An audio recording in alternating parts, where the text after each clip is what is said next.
नारी माने समस्त छात ऊपर उपवेशन कर भगवान को विषय रे गुणगान कर काली आम शुणुले। एवं तापरे पांडव माने युधिष्ठिर महाराज तांकर अनेक गुड़े सैन्य सामंत को लेकिन जाउछंती भगवान कृष्ण को सुरक्षा पाई। जदियो कृष्ण होचंते सर्वशक्तिमान तथापि युधिष्ठिर महाराजंकर ए जो स्नेहिल स्वागत एवं विदाय को से आदर रे ग्रहण करुछंती। तापर धीरे धीरे भगवान कौन कर हस्तिनापुर को परित्याग करी विभिन्न प्रकार देश और प्रदेश भितर प्रवेश ही रथ को लेकिन जाउछंती। कोठी जाके पहुंचंती द्वारका को जाउछंती। तो एठी ए श्लोक रे हम पढुछे कि सौनक ऋषि को सौनकादि ऋषि मुनि मान को सुत गोस्वामी नैमिषारण्य कथा कहउछंती। तेनु कहउछंती हे सौनक तत्परे भगवान कुरु जंगल आजिकल जोटा शिल प्रभुपाद कहउछंती जमिति हमर बिहार राजस्थान जो जगह मरु अंचल थिला पानी रो अभाव थिला से सब स्थान वर्णना कराई भागवत रे। तो सेही सब प्रदेश को देई कारण दिल्ली रु भगवान बाहर छन ना दिल्ली होची हस्तिनापुर आ सेठु बाहर की से कोन करछन पंजाब देई के धीरे धीरे जाई के द्वारका रे पहुंचछन। एबे भी आपण माने जाउछन द्वारकाधीश दर्शन करिया पई ना नहीं गुजरात रो सीमावर्ती अंचल रे द्वारका समुद्र कूल रे अवस्थित। तो ए भली भाव रे 5000 वर्ष पूर्वे मध्ये सब थिला।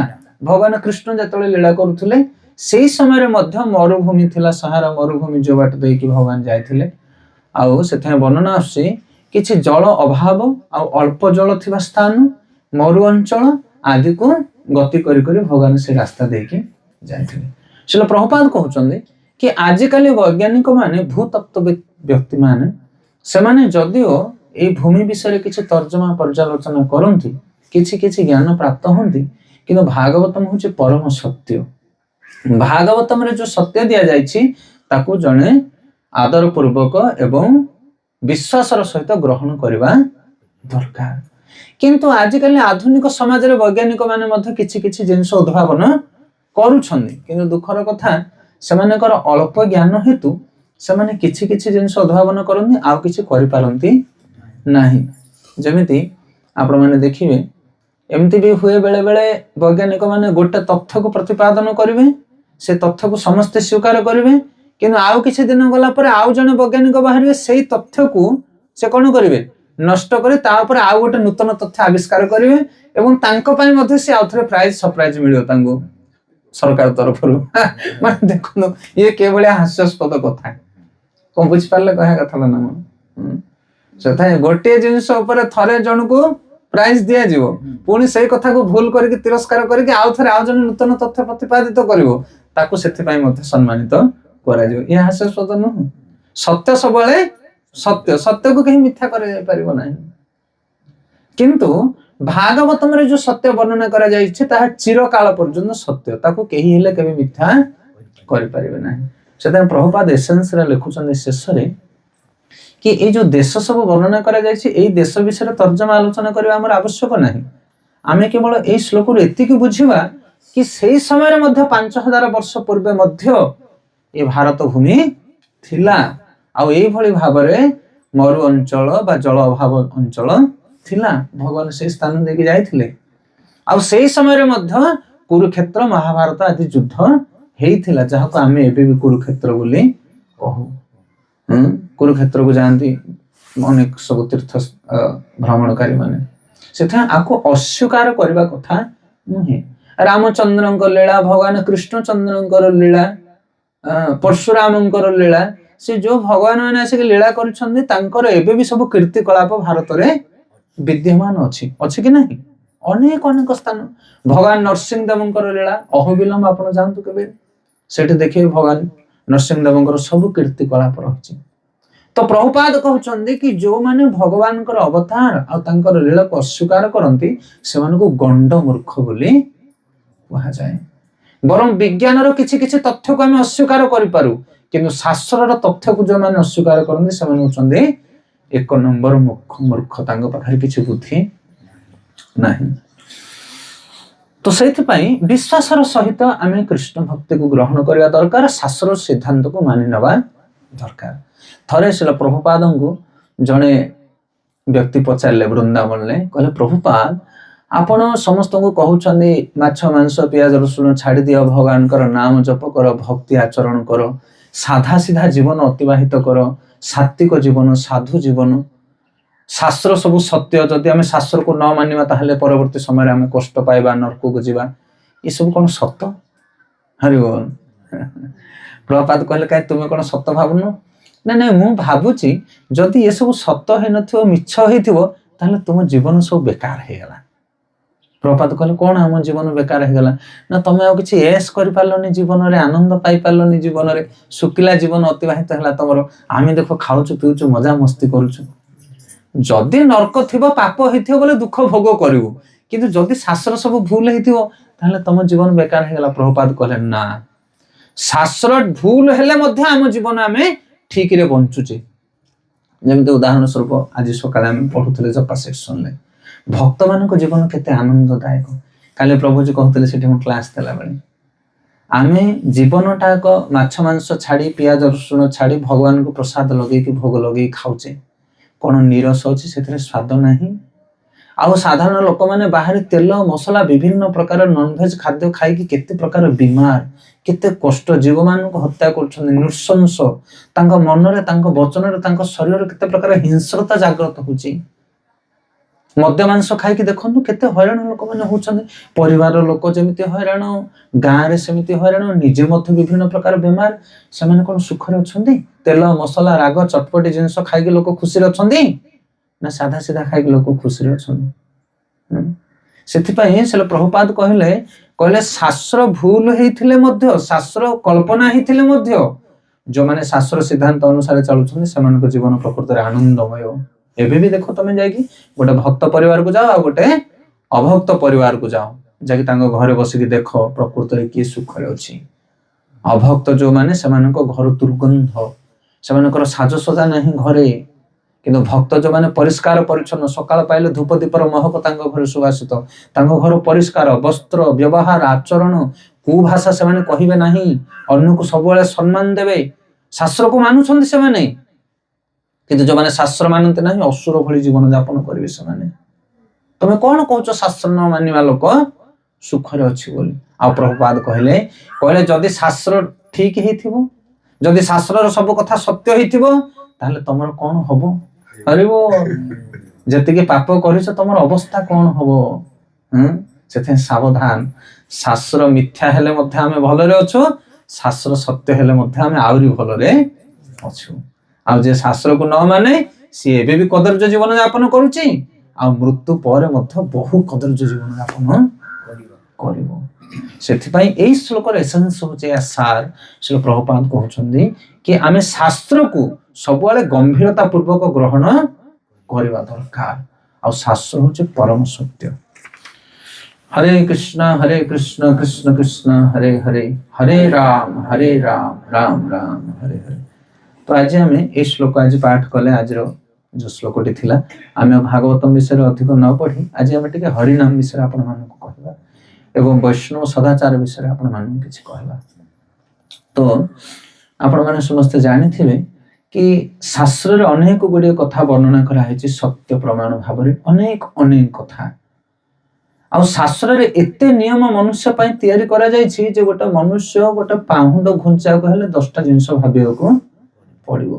ଶାସ୍ତ୍ରର ସିଦ୍ଧାନ୍ତ ଅନେକ ଶାସ୍ତ୍ର ସିଦ୍ଧାନ୍ତ ରହିଛି।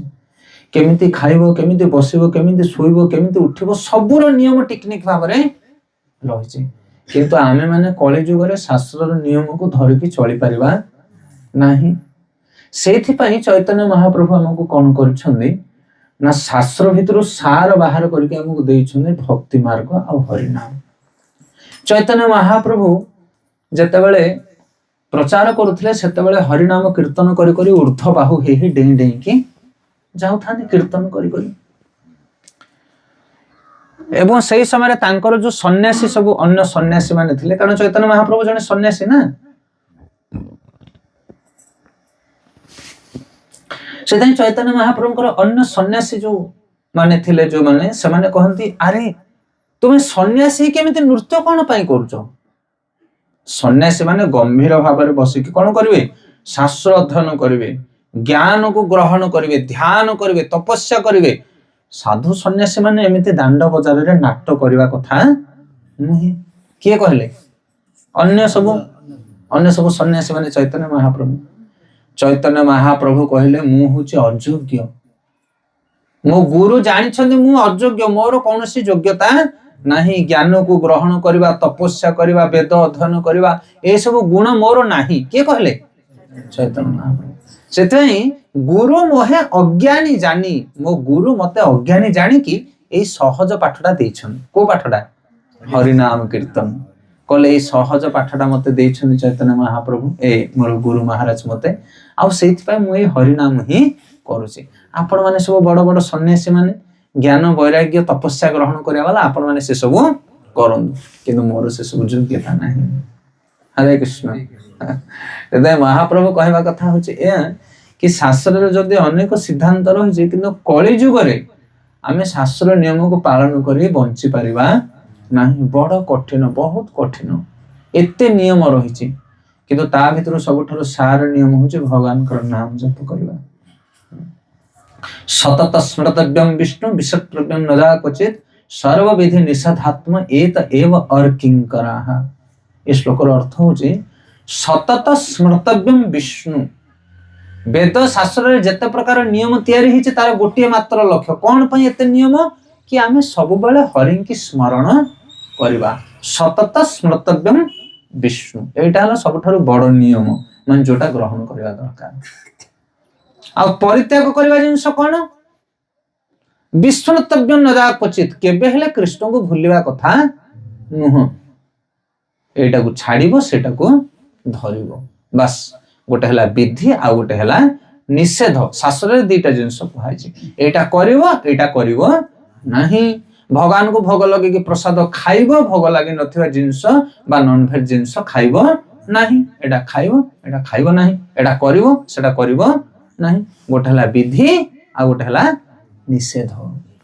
सेतै जते विधि अछि शास्त्र भितरे सबठारु बड़ विधि हला कोन ना सबले भगवान कृष्ण को स्मरण करिवो, तांको खुशी पई कार्य करिवो। एटा हला सबठारु बड़ नियम।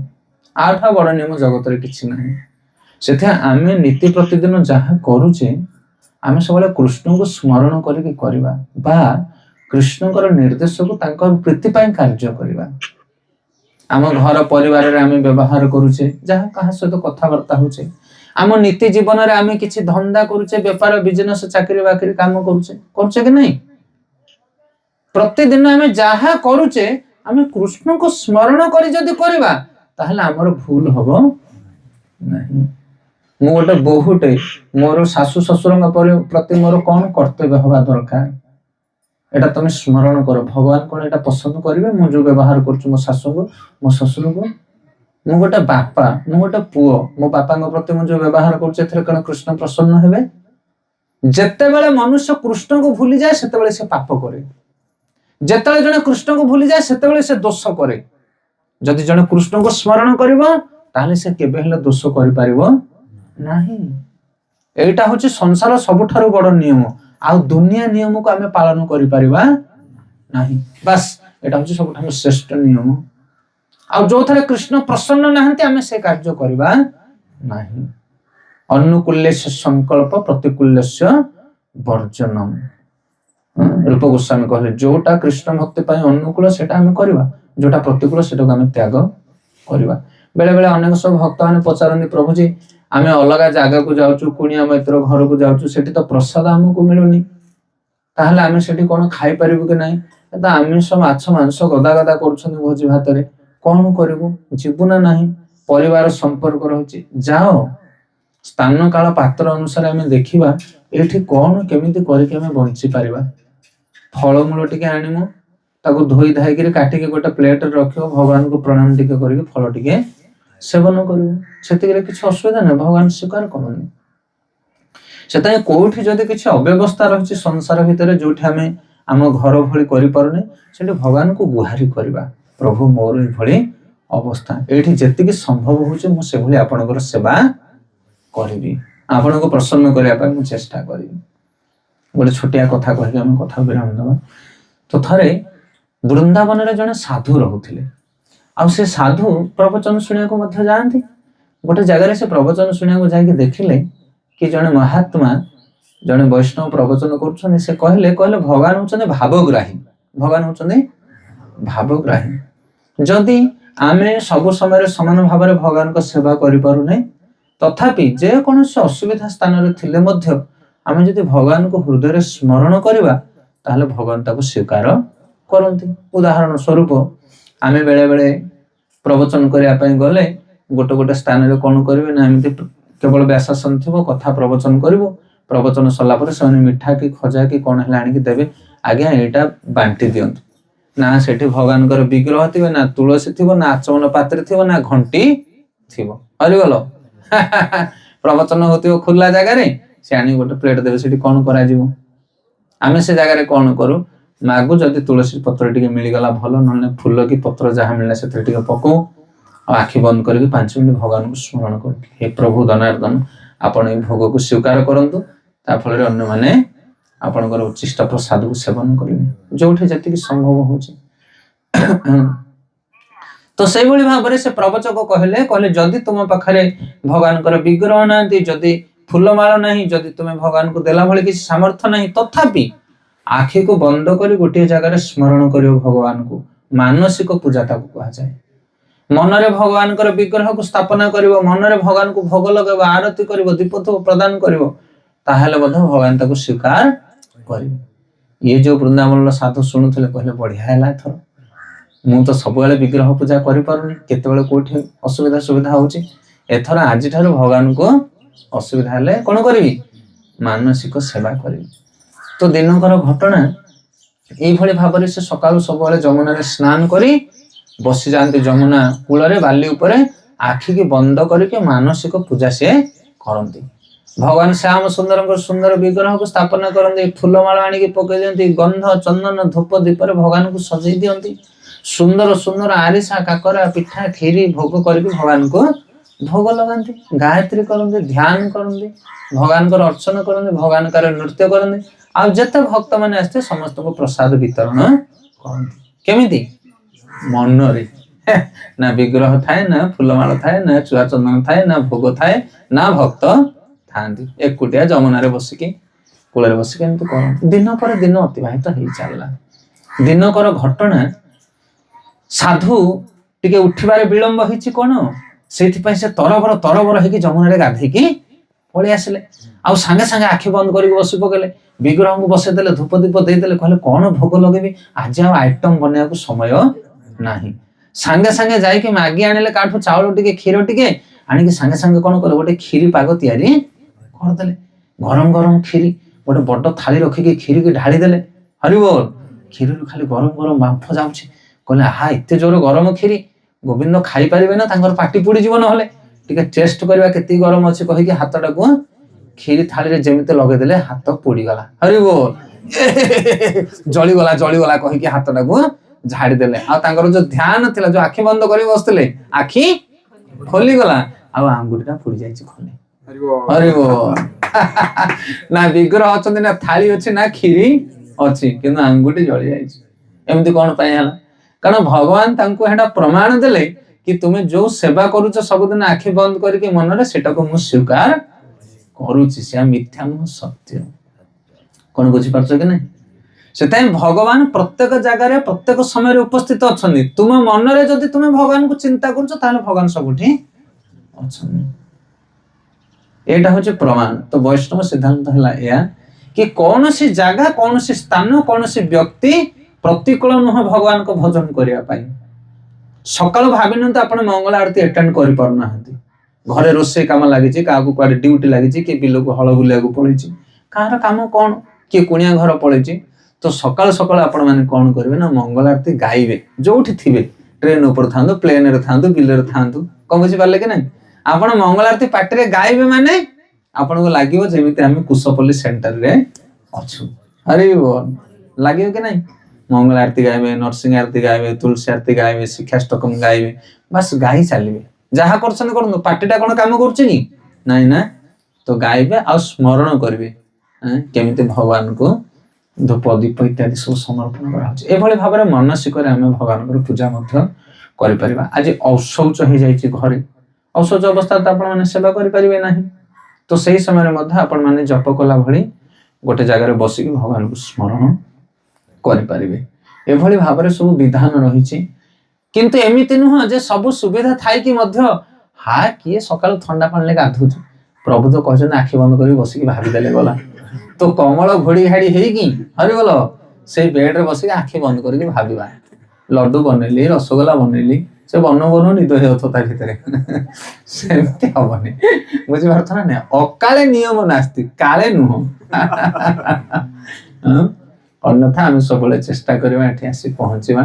ଆଉ ଭଗବାନଙ୍କର ନାମ ଜପଟାକୁ ଗୁରୁତ୍ୱ ଦିଅନ୍ତୁ ସମସ୍ତେ। ଏ ଦିଟା ଜିନିଷ ଆମର ଗୁରୁ ମାନେ ଯେତେବେଳେ ଆସିବେ ଦୀକ୍ଷା ଦେବା ପାଇଁ, ସେତେବେଳେ ଦିଟା ଜିନିଷ ସେମାନେ କହିବେ, 16 ମାଳ ଜପ, 4 ନିୟମ ପାଳନ, ଆଉ କିଛି ସେମାନେ ପଚାରିବେ ନାହିଁ। 4 ନିୟମ ପାଳନ ମାନେ ଆପଣ ମାନେ ଜାଣିଥିବେ, ମାଛ ମାଂସ ସେବନ କରିବେ ନାହିଁ, ଜୁଆ ଚାଷ ଲଟେରୀ ଖେଳିବେ ନାହିଁ, ନଶାପାନ କରିବେ ନାହିଁ, ଆଉ କଣ ବ୍ୟଭିଚାର କରିବେ ନାହିଁ। ଏ 4ଟା ଜିନିଷ ପାଳନ କରିବେ, ଆଉ ଭୋଗ ଲଗେଇକି ପ୍ରସାଦ ଖାଇବେ। ଏଇଟା ହଉଛି ନିହାତି ଦରକାର। ସେଥିପାଇଁ ଆପଣ ମାନେ କମ ସେ କମ ବିନା ପିଆଜ ରସୁଣରେ ଘରେ ଖାଇବା ଆରମ୍ଭ କରନ୍ତୁ। ଆଉ ଭୋଗ ଲଗାଇବା କଥା ଭଗବାନ ଆପଣଙ୍କ ପାଇଁ ବ୍ୟବସ୍ଥା କରିଦେବେ। ଆମ ଆଡୁ ଯେତିକି ସମ୍ଭବ ହଉଛି ଆମେ ସେତିକି କରିବା। ଆଉ ଯୋଉ ଡାଳକୁ ଆମ ହାତ ପାଇବନି ସେ ଡାଳ କିଏ ଦବ? ଏ କଥା ଭଗବାନ ବୁଝିବେ। କିନ୍ତୁ ଆମକୁ ଯୋଉ ଡାଳ ପର୍ଯ୍ୟନ୍ତ ହାତ ପାଉଛି ଆମେ ଯଦି ନ ବଢେଇବା, ଗଛ ମୂଳରେ ବସି ପଡିବା, ବୋଲେ ଆମ ପାଖକୁ କିଛି ସାଙ୍ଗସନ ହବନି। ଭଗବାନ ଦେଖିବେ କି କେତେ ଚେଷ୍ଟା କରୁଛି ଏ ଲୋକଟି, ତା ଚେଷ୍ଟାକୁ ଦେଖିକି ଭଗବାନ ତାକୁ କୃପା କରିବେ। ସେଥିପାଇଁ ଯେତିକି ସମ୍ଭବ ଆମେ ଚେଷ୍ଟା କରିବା ସବୁବେଳେ। ଆଉ ଆଜିର ଶ୍ଲୋକ ଏହା ଥିଲା କି ଶାସ୍ତ୍ରର ନିୟମକୁ ସବୁବେଳେ ଆମେ ପାଳନ କରିବା। ଶାସ୍ତ୍ର ପ୍ରମାଣ ହଉଛି ସତ୍ୟ ପ୍ରମାଣ, ତାକୁ ଜୀବନରେ ଗ୍ରହଣ କରିବା ଦରକାର। ହରେ କୃଷ୍ଣ କୃଷ୍ଣ କୃଷ୍ଣ ହରେ ହରେ, ହରେ ରାମ ରାମ ରାମ ହରେ ହରେ। ତ ଏହା ପରେ ମାତ୍ର ଆଉ ଗୋଟିଏ ଶ୍ଲୋକ ରହୁଛନ୍ତି। ଆଉ ଏଇ ଶ୍ଲୋକ ପରେ ଆମର ପରବର୍ତ୍ତୀ ଅଧ୍ୟାୟ ଆସି ଯାଉଛନ୍ତି, ଭଗବାନ ଶ୍ରୀକୃଷ୍ଣଙ୍କର ଦ୍ୱାରକା ପ୍ରବେଶ। ବହୁତ ସୁନ୍ଦର ଅଧ୍ୟାୟ। এই ଅଧ୍ୟାୟରେ ମଧ୍ୟ ଆମେ ବହୁତ ବଢିଆ ବଢିଆ କଥା ସବୁ ଶ୍ରବଣ କରିଛେ। ବହୁତ ବହୁତ ଧନ୍ୟବାଦ। ହରେ କୃଷ୍ଣ। ଅନଲାଇନ ଅଫଲାଇନ ଯୋଉମାନେ ଭକ୍ତମାନେ ଅଛନ୍ତି, ସାଦର ଧନ୍ୟବାଦ ସମସ୍ତଙ୍କୁ। ଯଦି ଆପଣମାନଙ୍କର କାହାର କିଛି ପ୍ରଶ୍ନ ଏବଂ କିଏ କିଛି କହିବା ପାଇଁ ଚାହୁଁଛନ୍ତି ତାହେଲେ କହିପାରିବେ। କିମ୍ବା ଆଜିର କ୍ଲାସରେ କ'ଣ ଆପଣମାନେ ଶିଖିଲେ, এই ପଏଣ୍ଟଟା ସବୁବେଳେ ମନେ ରଖିବେ। କ'ଣ ଆଜିର କ୍ଲାସ ଯାହା ଶିଖିଲେ କମ ସେ କମ ଗୋଟିଏ ପଏଣ୍ଟ ମନେ ରଖିକି କହିବେ, ଗୋଟେ ଧାଡି, କି ମତେ ଆଜି ଏଇ ଜିନିଷଟା ସବୁଠୁ ଭଲ ଲାଗିଲା, ମତେ ଆଜି ସେଇ ଜିନିଷଟା ସବୁଠୁ ଭଲ ଲାଗିଲା। କ'ଣ ଗୋଟେ ପଏଣ୍ଟ ନୋଟ କରନ୍ତୁ ମନରେ। ଜଣେ ଯଦି ସେ ପଏଣ୍ଟ କହିଛି ତାକୁ ବି ଆପଣ ଦୋହରେଇ ପାରିବେ ନା, ସେ ମାତାଜୀ ଯୋଉ ପଏଣ୍ଟଟା କହିଲେ ସେଇଟା ହିଁ ମତେ ଅଧିକ ଭଲ ଲାଗିଲା। ଓକେ, ହରେ କୃଷ୍ଣ। ଇଣ୍ଡ କରନ୍ତୁ ପ୍ରଭୁ।